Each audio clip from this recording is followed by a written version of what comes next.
Good morning, everyone. Welcome back to Sew Granny Sew. Today we are going to do our block number 8 from our Quilt Builder card deck series. Now we have the Quilt Builder card deck set number 1 and number 2. There is a number 3 and a Christmas set available, and I will link all four down in the description below. I will also link block number 7, which has the other blocks listed in there as well in that description, where you can search out the different blocks and follow along if you wish. We have all of our fabrics laid out. The block we're doing is called King's Crown, and it takes 4 fabrics, and we have all those cut and ready to go. I have them listed in alphabetical order, so it's A, B, C, and D. So on the blocks in the card deck series, it gives you the black, gray, and white diagram. It gives you how to put them together, the colored picture of it, and then over here it tells you how many of each piece you're going to cut and what you're going to do with them. So like this B, you need 4 squares. You're going to cut them into 8 triangles. I do go into more detail on this in some of the other videos, so be sure to check out blocks 1 through 7. So I'm going to go ahead and show you here. So when we put these together on the videos, it doesn't give you instructions on the cards itself. I'm just going to give you an example of how I would put it together. That doesn't mean you have to put it together in the same way that I am. So we're going to go ahead and we're going to start with this section here where it has a 1 big triangle and 2 small, and there is 4 of these, so it will be repeated 4 times. So we'll start with 1C,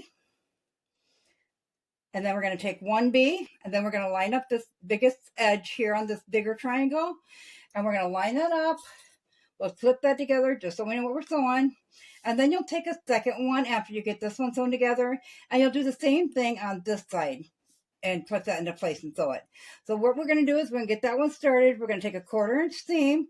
We're going to iron that open, and then we're going to come back and we're going to put this side on, and we're going to do that times 4. So I'm going to go ahead and get this one put together. I'll iron it flat, and then I'll bring it back and show you what this looks like, and then we'll get started on our other 3. So this is what our first section will look like. We will be trimming this up. These 4 squares here are for the outer corners. So as you can see, there is a little bit of size difference on that. So it does leave us some room to trim up the edges where we need to. You will have, when you're finished, these dog ears on there. And we'll just clip those up. And then as far as this goes, we'll get that when we trim it up. So we're going to go ahead and finish up the other 3 here, and I will meet you back here. We now have our 4 pieces sewn together here. I have these ones trimmed up, so I'm just going to show you quick how I trim it up. I just took one of the end pieces, which have to be attached to this, and I measured that out, and that's how wide we're going to make it. And then I took the middle square, and I laid that down and measured that out, and that's how long we need it to be. So we're just going to take our ruler, template, whatever you're using to cut with, and line that up to the size we need. I just divided the extra on both sides and got that trimmed up that way. And then, of course, we're going to do the same thing with this. We know how wide we need it to be, so we'll lay that on there and get that one trimmed up as well. And we're going to lay this out. So it's going to be that square. And oh, I guess I got to take a little bit more off that one. And it will be laid out just like this.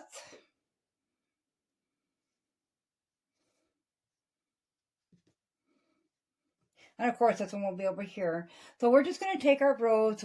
There's 3 rows here. And we're just going to flip those ends over. And pin those on there. And we're going to do that with all 3 rows.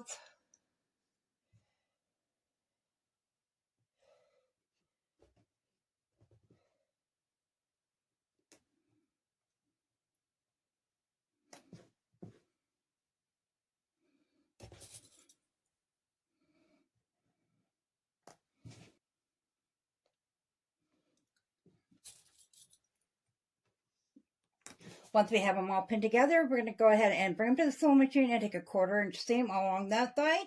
And then we'll take the same thing over here. We'll get them all ironed open, and I'll meet you back here, and we'll get the 3 rows put together. We have our 3 rows sewed together now. So I just ironed them once again. the end pieces are going towards the outside, the middle piece is going to the inside. That way we can nest those seams when we put it together. So we're just going to flip those up on top of the middle one. Line up the top edge of that and nest those seams.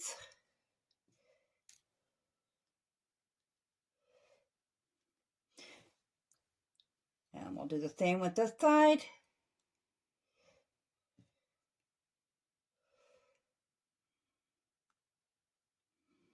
And once again, when we take our 1/4-inch seam along here, we want to make sure that we're sewing right there at that peak, so we're not cutting off the point on our flying geese. So we'll go ahead and we'll attach this one in the same fashion. We'll bring it to the sewing machine. We'll put that 1/4-inch seam in there. I'll iron it open and I will bring it back to show you the finished block.